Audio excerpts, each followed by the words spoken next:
নমস্কার, দেখছেন কলকাতা টিভি। সঙ্গে রয়েছি আমি স্বর্ণালী। শুরু করছি সংবাদ সারাদিন।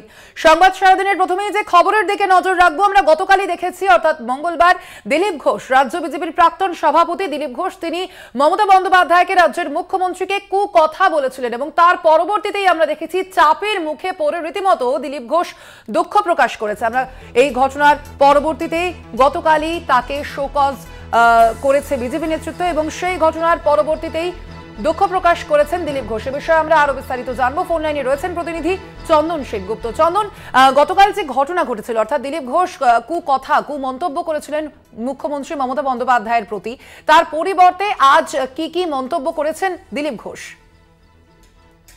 সবাই জানি যে গতকাল দিলীপ ঘোষ দুর্গাপুরে প্রাতঃ ভ্রমণে বেরিয়ে যে কুকথা বলেছিলেন রাজ্যের মুখ্যমন্ত্রী মমতা বন্দ্যোপাধ্যায়ের নামে, সেই কুকথার জেরে কিন্তু আজকের প্রাতঃ ভ্রমণে বেরিয়ে শেষ পর্যন্ত দুঃখ প্রকাশ করতে হলো দিলীপ ঘোষকে। যেটা জানা যাচ্ছে যে আজকে যখন প্রাতঃ ভ্রমণে তিনি বেরোন, তখন সাংবাদিকরা তাকে জিজ্ঞেস করেন যে গতকালকের ঘটনায় আপনাকে দলের সভাপতি, বিজেপির সর্বভারতীয় সভাপতি জেপি নাড্ডা, তিনি শোকজ করেছেন, কি বলবেন?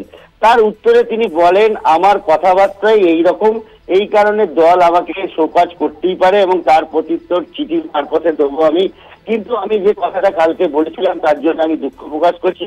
অর্থাৎ বলা যায় তিনি যে বক্তব্যটা করেছিলেন কালকে, তার জন্য তিনি দুঃখ প্রকাশ করলেন, ক্ষমা চাইলেন না।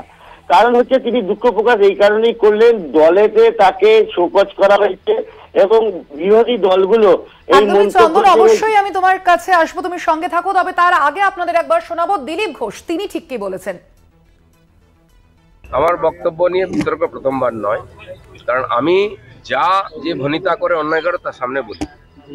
এবারে আমি যে বক্তব্য রেখেছি, মাননীয় মুখ্যমন্ত্রী, যার সঙ্গে আমার কোনো ব্যক্তিগত ঝগড়া নেই, যার সম্বন্ধে আমার মনে কোনো ক্লেশ নেই, ক্লেদ নেই, কোনো দুর্ভাবনাও নেই, উনি যে রাজনৈতিক বক্তব্য বারবার দিয়েছেন লোককে আর বিভ্রান্ত করার জন্য, আমি তার প্রতিবাদ করে প্রশ্ন করেছি। প্রশ্ন হচ্ছে, আমার ভাষা শব্দ প্রয়োগ নিয়ে বহু লোকের আপত্তি আছে, আমার পার্টিও বলেছে, অন্যরাও বলেছেন যে অসংসদীয়। যদি তাই হয় আমি তার জন্য দুঃখিত। আপনারা শুনলেন দিলীপ ঘোষকে মন্তব্য করেছেন। পাশাপাশি আমাদের সঙ্গে রয়েছেন ফোন লাইনে আমাদের প্রতিনিধি চন্দন। চন্দন, তুমি যেমনটা বলছিলে।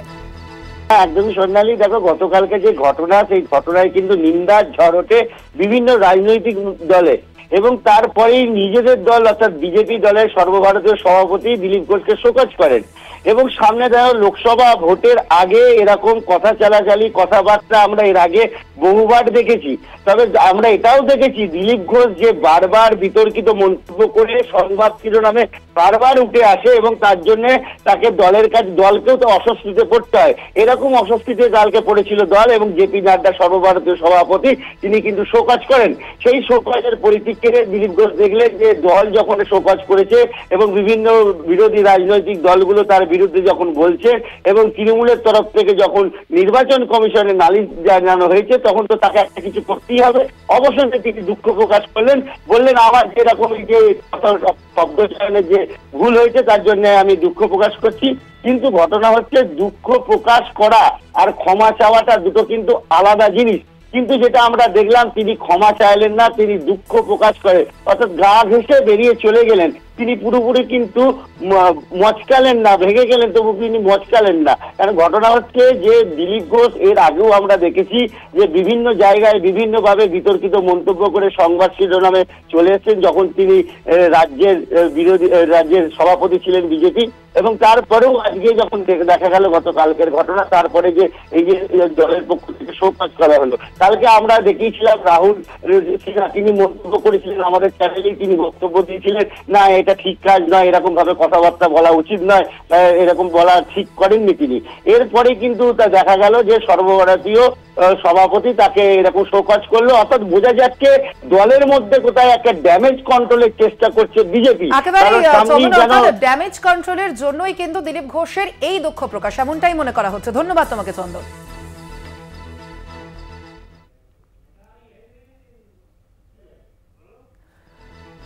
ভাষার শব্দচয়ন নিয়ে দলের আপত্তি, দিলীপ ঘোষ দুঃখিত, চাপের মুখে পড়ে রীতিমতো দিলীপ ঘোষের এই দুঃখ প্রকাশ। মমতা বন্দ্যোপাধ্যায়, রাজ্যের মুখ্যমন্ত্রী মমতা বন্দ্যোপাধ্যায়কে কুকথা ড্যামেজ কন্ট্রোলে দিলীপ ঘোষকে শোকজ বিজেপি নেতৃত্বের তৃণমূল কংগ্রেস নেতৃত্বকে আক্রমণ করে দিলীপ ঘোষ কি বলেছেন শোনাবো। সঙ্গে সঙ্গে প্রশ্ন করব, তারই পার্টির এক নেতা, তারই পরিবারের এক নেতা, সে কাঁথিতে দাঁড়িয়ে গিয়ে আমার বিধায়ক দলের নেতার নামে, তার বাবার নামে এর চেয়েও খারাপ খারাপ শব্দ বেরোলো, গালাগালি দেবে। কেন আমার বিধায়ক দলের নেতার কি মান সম্মান নেই? তার বাপ তুলে কথা বলবে? তার বাবা বাংলার একজন বরিষ্ঠ রাজনীতিবিদ, এখনো জীবিত আছেন, তার মান সম্মান নেই? যাদের সুবিধারা নিয়েছেন তাকে নিয়ে যা চায় যা বলবে, তখন তো ওই টিএমসি কেউ প্রতিবাদ করে না। কেন কেন তাকে করা হয় না? পার্টি থেকে স্টেটমেন্ট দেওয়া হয় না কেন? সেই জন্য রাজনৈতিক বক্তব্য আমি দেখেছি। আর দ্বিতীয় কথা হচ্ছে, এই ধরনের যারা শুরু করেছে, রোজ বাপান্ত করা হচ্ছে। কেন শুভেন্দু অধিকারী পুরুষ বলে তার সম্মান নেই, তার বাবার সম্মান নেই? কেবল মহিলা বলে একজন তার সম্মানের প্রশ্ন উঠবে, সে যা ইচ্ছা বলতে পারে, কথায় কথায় মহিলা কার্ড বার করা হবে। আমি তারই প্রতিবাদ করেছিলাম, এ নিয়ে আর কিছু বলার নেই।